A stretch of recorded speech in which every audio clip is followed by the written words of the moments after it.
Lacson, may bagong pasabog. Soto, walang kawala dito.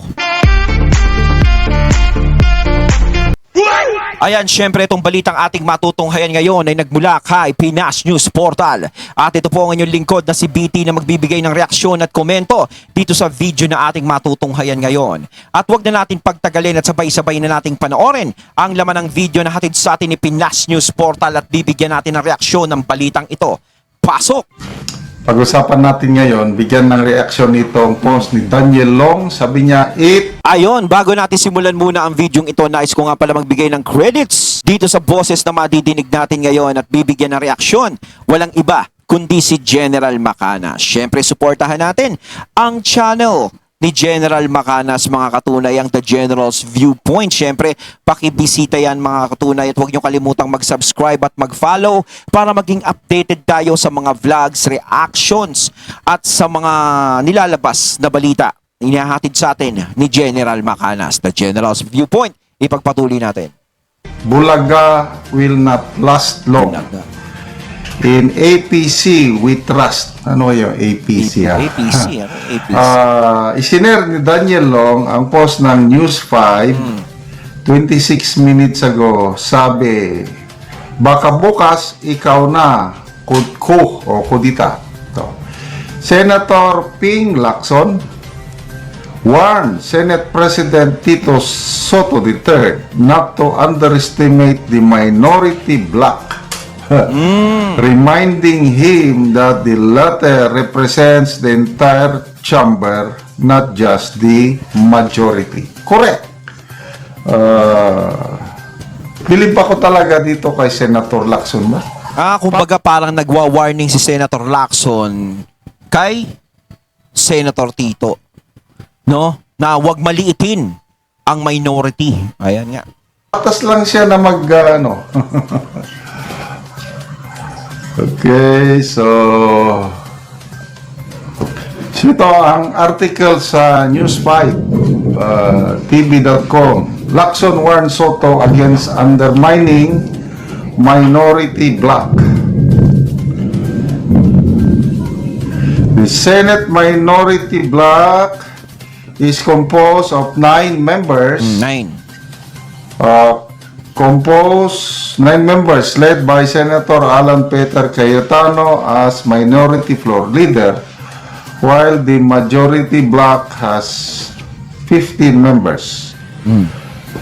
Kasama na dun yung mga naghudas. Pointed out that the numbers between the two groups are close and jokingly warned that Soto himself might be unseated if he disregards the minority. Agree ako dyan. Tignan natin mamaya yung dynamics. Para sa akin kasi, no, para sa akin, malakas pa rin ang impluensya ng minority bloc. Diba? Siyempre, baka tinitignan lang yung kung ano yung magiging performance ni Tito Sen dyan sa Senado, sa pagiging ano niya, na, ano ba to, Senate President. Nakakalimutan ko. Sabi ko kay Senate President, 15 tayo, 9 sila. Ang attitude ni SP, huwag natin baliwalain kasi kapwa senador yan. Tratuhin natin sila, ikaw SP, ng entire Senate of 23 either senators. He agreed. Ganyan talaga attitude niya. Di pwede ispika lang ng majority, said Lacson. Earlier this week, Senator Chis Escudero was ousted as Senate President after the majority voted to replace Soto. Okay, so Senator Mig Zubiri is now the Senate Majority Leader, with Senator Risa Hontiveros and JB Hercito as Deputy Majority Leaders. Si Hontiveros naman tuwan-tuwa eh. Nagsiselfie-selfie pa eh. Parang sinasabi siguro ni Honti, no, na, hay nako, bida, sa wakas naging bida na rin ako. Hindi na ako mukhang kawawa dahil 15 na kami. So, syempre, wag kang basta-basta ngingiti, wag kang basta-basta tatawa. Baka mamaya, sinabi ko nga kanina, baka mamaya inoobserbahan lang kung ano ang magiging performance nyo sa pag-iimbestiga nyo niyang flood control na yan. Dahil kapag kayo ay nagkamali dyan, sigurado, no, mapapalitan at mapapalitan ng dapat mapalitan dyan. Sigurado yun. Senator Alan Peter Cayetano now heads the minority. Pero ang tanong doon, paano mapapalitan? Siyempre, kung may pinagtatakpan, parang malabong mapalitan eh. Kasi alam naman natin kung sino minsan nagluluklok ng Senate President. Ako, no, nalulungkot ako kay Tito Sen. Siyempre, uulitin ko, no, isa ako sa sumuporta sa Tito Vic and Joey nung panahon na lumalaban sa pangalan ng Itbulaga. Isa ako talaga sa nagtatanggol sa kanila. Pero nalulungkot ako sa mga naging balita. Sana hindi na lang inano ni Greenab ni Tito Sen yung pwesto ng pagiging Senate President. 'Di ba? Para hindi na lang siya nagkakaroon ng issue kasi napakaraming issue ang lumabas kay Tito Sen ngayon. Lalong-lalo na yung pagiging close niya daw kay Tamba. Ayun. Na pinapakita pa yung mga litrato nila na magkakasama sila, ganito, ganyan, ganyan. 'Di ba? Pinapakita na magkakasama sila na tapos talagang yung pinapakita din yung suporta niya raw kay Tamba. Ayun. Siyempre, parang mas lalong naaano yung mga tao eh na bibigatan pag ganun ang nakikita. 'Di ba? Ang daming issues na pumapasok ngayon kay Tito Sen. Assisted by Senators Rodante Marcoleta and Joel Villanueva as Deputy Minority Leaders. Lacson further teased Soto not to appoint Senator Joel Villanueva as Majority Floor Leader, citing Villanueva's history of serving under Senate presidents who were eventually unseated. Villanueva previously held the same post under Senator Subiri and Escudero, both of whom were removed from their positions. Ito yung nangyari sa nagkainitan discussion sa Senate floor. Kasi nga, parang hindi kinonsulta ni Senate President Soto yung yung kapwa niya senador tungkol sa yung engineer Bryce Hernandez na sinight in contempt ng Blue Ribbon Committee panahon ni Senator Marcoleta's chairman. Kay Lunes, nasa in contempt. Martes, nagkaroon ng House hearing, so pinatawag itong Engineer Hernandez. Pumunta sa Kamara. Pagkatapos niyan, isang tawag lang ni Speaker Romualdez, pumayag kagad si Senator Soto na huwag nang ibalik sa Senado itong Engineer Hernandez. Instead, ikinulong na lang sa PNP Custodial Center. Kita mo, no? 'Di ba? Parang ang pangit naman kasi. Kasi nadinig ko nga yun, no? Yung parang video na panood ko na parang tinawagan ako ni Romualdez. Parang ano pa rin si Tamba, parang meron pa rin siyang boses. Kaya lumalabas nga na parang ano ba to? Parang mga puppet daw, ganyan. Hindi sa akin nagagaling yan, ha? Maraming lumalabas na mga post na ganun. Di ba na parang kontrolado niya pa rin, nasusunod pa rin siya. Kaya naiinis yung mga tao. Bakit parang pinapakinggan siya, parang ganto, ganyan? Bakit hindi kayong mga senador yung nasusunod kung ano ang gusto nyong mangyari? Bakit siya? Ay umalma ang minority. Nagkasigawan sila.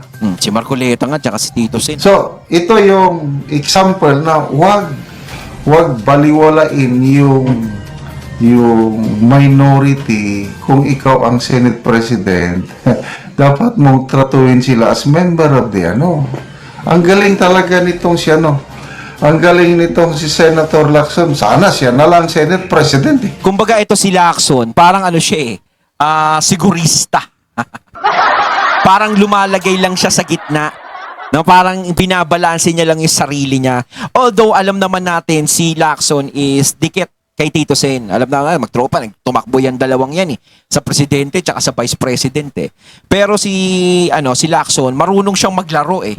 Marunong siya kung saan niya ilalagay yung sarili niya eh. Diba? O sana siya na lang ang presidente. Oh, kaysa itong BBM natin yan, siya ang presidente na tingnan nyo ang nangyayari.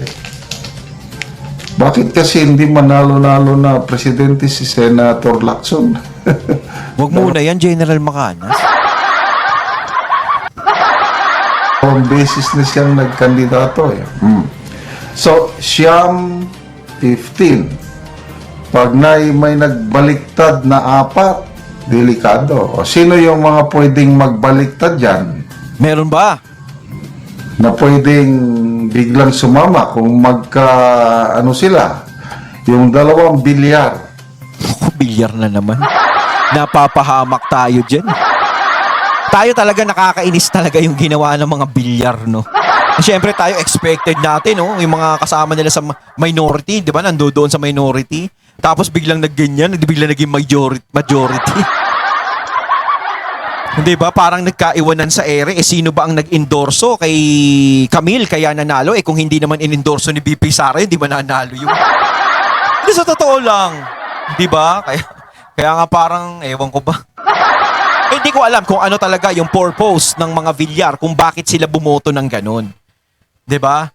Pero mas maganda magpaliwanag na lang sila kasi yun ang nagiging kulang kaya tayo nakakapag-isip ng hindi maganda sa kanila. Kaya minsan nahuhusgahan natin sila kasi hindi sila nagpapaliwanag, basta na lang sila gagawa ng mga desisyon nang wala silang pinapaliwanag sa atin. Kapag lumabas na pangit, hindi tayo magagalit sa kanila kasi hindi na sila nagsasalita. O kaya nga lumalabas niya na marami talagang nadismaya kay Camille Villar sa mga Villar na alam naman nating close na mga Duterte. Kasi parang sila yung naglapit sa impeachment ni BP Sara. Oo, parang inilapit nila eh. Parang pumabor na rin sila kasi sa pagpabor nila sa pagkakapalit ng Senate President, parang pumapabor na sila sa magiging impeachment trial ni BP Sara. Ganun yun eh. Depende sa gapangan yan eh. 2 bilyar. Pia Cayetano dahil sa nandyan yung kapatid niya si Alan Peter Cayetano. Ewan natin, General, kung talagang si Pia Cayetano sasama sa kanila kasi alam naman sila magkapatid nga pero si Pia nasa alyanse. Diba? Doon siya tapos biglang nag-majority pa. Parang magkaiba yung ng magkapatid magkaiba yung paniniwala. O baka may nag-usap sila, dito ako sa minority, ikaw diyan ka sa majority. Hindi natin alam, yung kay Pia medyo tagilid-tagilid tayo diyan JB Ejercito dahil nandyan yung kapatid niya si Jinggoy. Ayan, bakit naman si JB Ejercito is biglang nag-majority? Siyempre, kapatid nga, sinasabi nga General Macanas, kapatid ni Jinggoy yan. Bakit pinabayaan niya si Jinggoy doon sa minority? Ano din ang dahilan ni JB Ejercito? Ito yung nakikita ko na pag hindi maganda ang pamamalakad ni Senator Soto, Senate President, pwedeng babaliktad itong 4. So, 9 ang minority plus itong 4 na babaliktad, 13. Makodita si Senator Soto. So parang ang ibig sabihin nito, inoobserbahan nila yung magiging performance nga ni Tito Sen. Kung kakayanin niya ba ito, lalo na yung investigasyon ng flood control project, talagang napakabigat niyan. Marami ka talagang mababangga dyan. Kailangan hindi mo talaga close. Di ba? Walang close dyan, walang kaibigan. Kahit kaibigan mo, yung kaya mo talaga siyang ilaglag. Di ba? Kung talagang mali ang ginagawa niya. Di ba? Kailangan ganun. Ngayon, parang nakadepende na lang sa performance na ipapakita ni Tito Sen. Kung tutusin, hindi naman siya kasi nag-i-investigate. Di ba? Ano lang siya Senate President. Ang talaga nag-i-investiga is Blue Ribbon Committee. Di ba yung Blue Ribbon? Parang depende pa rin kung ano ang kalalabasan nito. No, kung hindi siguro maging maganda, yung sinasabi nga ni General Macanas, maaari siyang mapalitan. So, Ito ngayon, believe ako sa sobrang tapang nitong Congressman Barsaga dahil Oo, tapang nun ang sinabihan niya bata, si no? Senator Soto na Oo. Biskaya lang ang Hinamon kaya mo, niya eh. takot ka sa Romualdez. Hinahamon niya si Soto. Kasi yun na ngayon yung yung observation ng taong bayan, yung nakakapansin na masyadong close ang relationship ni Speaker Romualdez dito. at ni Senator Soto. Inamin ni Oh, Senator yun yung Soto nakakasira sa kay Tito kanyang, Sen. comment Talagang si Barsaga talaga is nagda-drop name talaga. Grabe. Bata pa yun, no? Pero matapang. matagal na silang magkaibigan. So, nasaan ang independence ng Senate kung grabing, di ba? Tsaka dapat sa investigasyon na yan, walang kaibigan dapat yan. Hindi pwedeng maupo yung merong kaibigan sa mga nasasangkot. 'Di ba? Kailangan yung walang kinalaman. Hindi kaibigan, hindi ganito, hindi si close. Kasi katulad niyan, nagkakaroon ng issue. 'Di ba? Hindi katulad nung panahon ni Senator Subiria, Senate President, hindi siya madiktahan ng Malacanang, hindi siya madiktahan ng Kamara. Kaya later on, tinanggal siya. siya.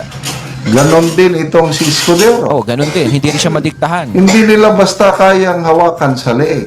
So ano Kaya ngayon tinanggal itong sila. Senate President? Parang gusto nila yung mahahawakan sa leeg.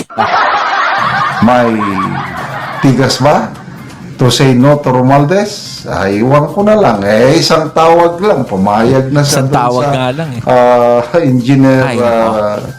Fernandez Dito si na naman. yan. Anyway, salamat sa advice na ito ni Senator Ping Lacson. Ayun, at ating natunghayan ng video na nagmula kay Pinas News Portal. At syempre natunghayan natin ang boss na yun na binigyan natin ng reaksyon na nagmula kay General Macanas. Kayo mga katunay ng masasabi nyo tungkol dito. Comment lang po kayo sa comment box. So once again, I'm BT and I'm out. Peace.